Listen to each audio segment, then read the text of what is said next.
Hi there, how's it going? This is Cross the Rubicon channel. Just driving up to North Canterbury to visit a mate, deliver a bike. Years ago, maybe about 10 years ago, I was recommended a book by Dale Carnegie. The book is knocking on a bit, and basically the book was called How to Win Friends and Influence People. I got the book and I read it, and yeah, it does tell you how to win friends and influence people, but basically when you really think about it, it tells you how to sell your soul and how to kiss ass and how to get down on your knees to win favor, basically. Don't criticize, complain, or condemn about anything, and you'll be okay.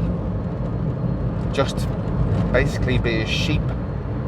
Do as you're told, and you get places. And it's, well, I think it's true. The people that get to these dizzy heights of corporations, government departments, you know, get promotions, wherever they are, they're normally kiss ass kind of people.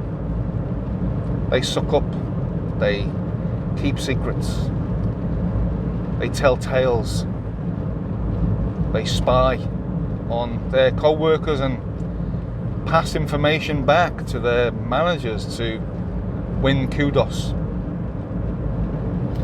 And when, you know, promotions come up, well, they've got all the qualifications, haven't they? And that's what basically How to Win Friends and Influence People is all about. It takes you away from yourself. You know, to thine self be true. It's the opposite of that. The opposite. And obviously, I'm not like that. I am an advocate of to thine self be true. And if you got something to say, just say it. Okay, doesn't do me any favours, but at least in my conscience, in my soul, I feel right with myself. Because I don't want to throw people under the bus. I don't want to spy on people, tell tales on people. It's just not my thing, you know. You're selling your soul to the devil. Well, that's where we are with the world today. The whole world is like that. And these leaders of nations, it's the same kind of thing, but on a much greater scale, much bigger scale, if you like. They've curried favour.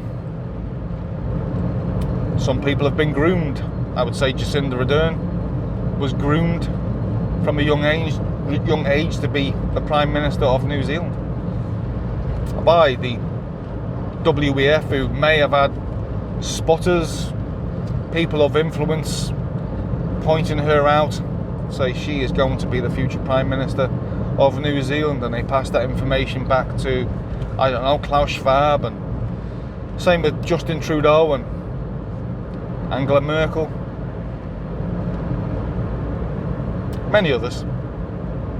And they've gone to Davos to meet the big man himself, Dr. No, and he's ensured that they became his proteges,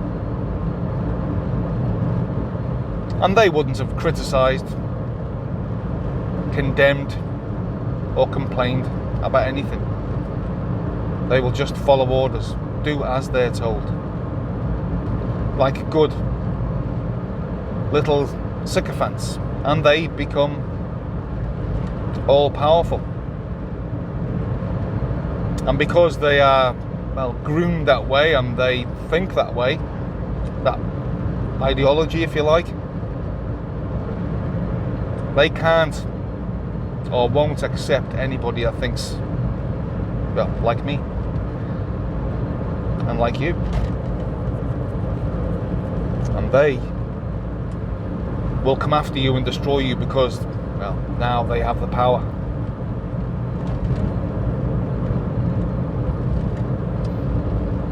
I watched a movie last night. I think it was called Outpost, I think it was. Check it up. True story, set in, I think it was 2006, Afghanistan. And the American army, rather than Marines and whatever. And they were in this outpost in the Hindu Kush somewhere on the Afghanistan-Pakistan border. And their outpost was in a valley, surrounded by really high mountains where the enemy could just look in, the Taliban. They could just attack at will, basically. It just makes you wonder who in the American military or American politics thought to put an outpost at the very bottom of a valley surrounded by mountains where the enemy, well, has the advantage of looking in and you're looking up. I've read The Art of War a couple of times, and you don't fight uphill. It just makes you wonder, you know. Now, the person I watched that film with last night, it actually started off quite slow, and first half, I'd say, was quite slow, but you just got to bear with it, because the second half or the last 2/3 gets really, really shocking, where hundreds of Taliban came down from the hills, hundreds of them from all sides, and attacked the outpost. And extraordinary savagery and fighting, the American soldiers. I think 7 were killed. They would have killed many, many Taliban, proportionally to themselves. And extraordinary bravery, extraordinary. True story too. I think there was 2 Congressional Medal of Honors that were given in that battle. But the person I was watching it with said, why were the Americans even there anyway? She knows. And she asked it a couple of 3 times, and I said, well, the same people that sent the Americans to that war are the same people, or they move in the same circles as the people that gave us and started the you-know-what that came from Wuhan. All the same people. They move in the same circles, and they made billions. The deep state, the United States, big pharma, big tech, politicians in Congress who have big shares in arms manufacturing in the United States. They want war, they love war, because they don't go to fight. But when they're using missiles that they have shares in,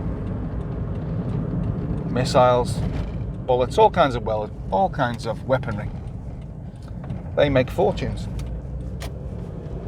Tanks, airplanes, whatever. They make fortunes. Fortunes are being made, and they have been forever, by politicians who send young men to war. Mostly young men. of all nations, but especially the United States. I love Americans. I love America. I'd love to go to America. I haven't been. But before the United States, it was Britain. Before it was, Britain and France, causing all kinds of problems around the world. And it's all about people making money. It's all about land grabs, aristocrats making huge profits, sending men to war, giving out medals, stirring up jingoism, creating propaganda to make men want to go to war, to create a righteous kind of war, if you like. Men go. Young men go. Because young men, well, they're full of testosterone, unthinking really. They just blindly go. A lot of them for excitement, because they want to experience war, and some reluctantly. But there's always the big men at the very top, making fortunes. It's just a fact.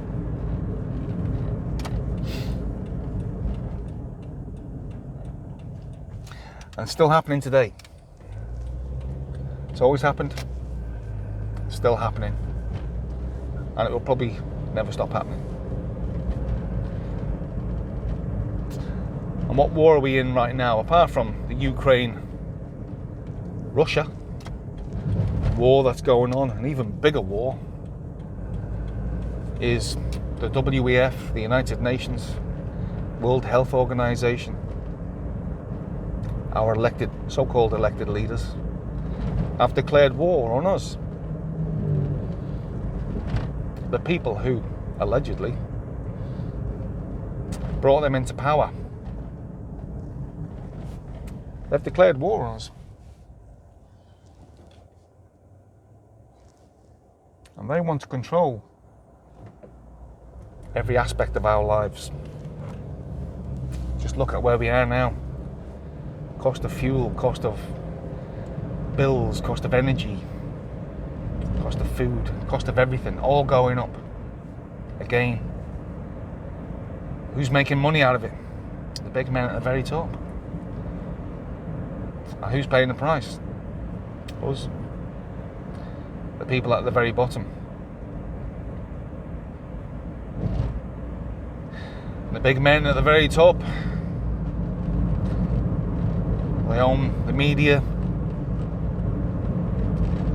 they own our elected politicians, so-called elected politicians. They control almost everything.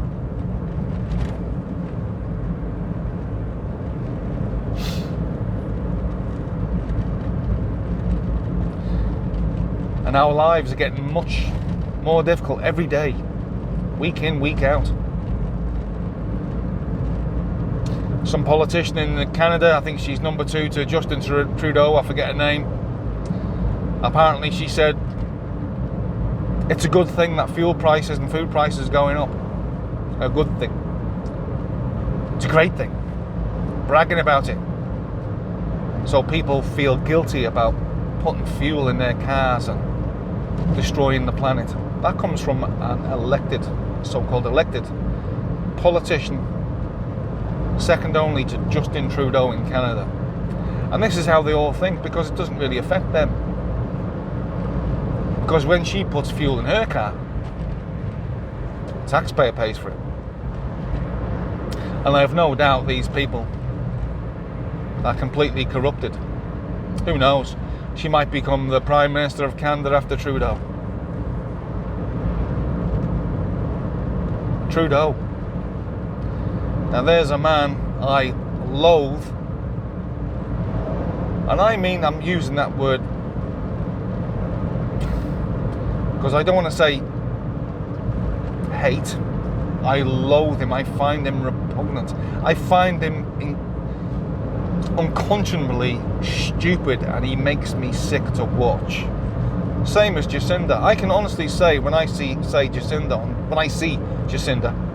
on telly, I feel disgust. I really do feel disgust and loathing. And I'm sure I'm not alone in New Zealand, even around the world.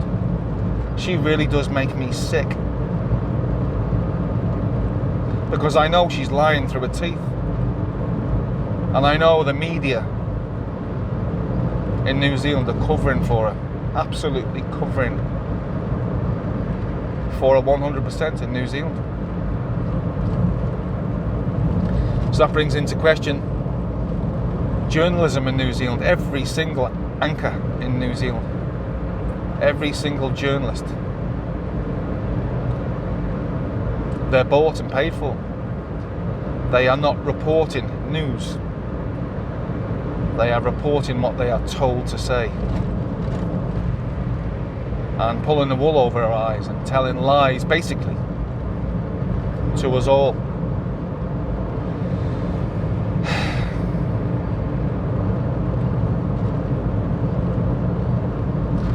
And unfortunately, I would say maybe 60-70% in New Zealand believe everything they see on the news.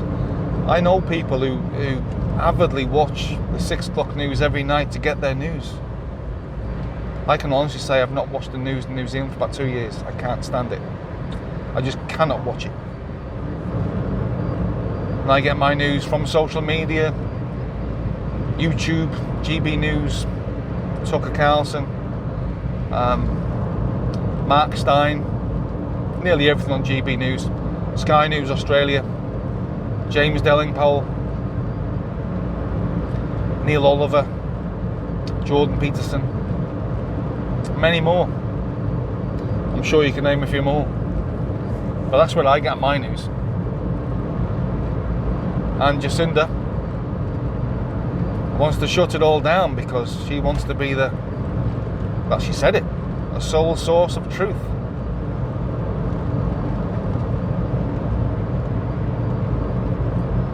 A strange old thing, isn't it? A strange old thing. That people believe that. And you know the ones that fully believe it, who fully believe in the Jacinda narrative, you can spot them every single day, wherever you are, because they're the ones that are wearing masks. You can spot the absolute brain dead, because they're the ones that are wearing masks when they don't even need to, on a bright, sunny, breezy day. And even worse, them who wear masks by themselves in cars. They're the ones that are Jacinda and Trudeau and BBC Philip.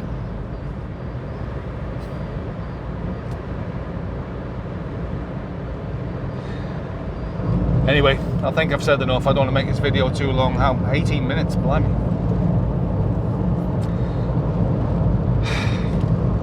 Please help grow my channel and subscribe, leave a comment, share,